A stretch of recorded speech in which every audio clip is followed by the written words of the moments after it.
All right, so let's see what we can fit into this bag. So let's go with the small pocket.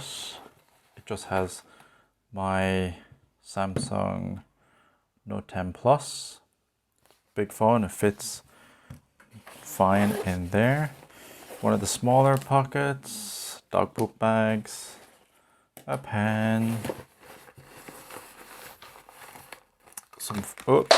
some phone tools, dog clicker with the dog whistle,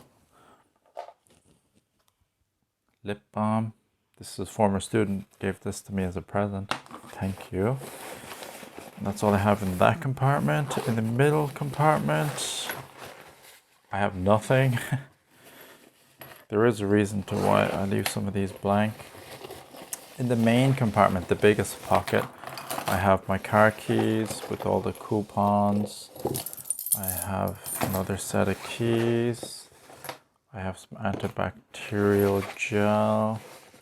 I have my wallet and a mask. And now it is flat.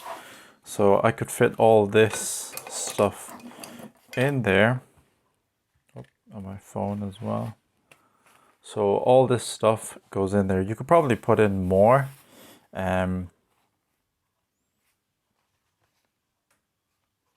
I find that this amount of stuff is enough for me.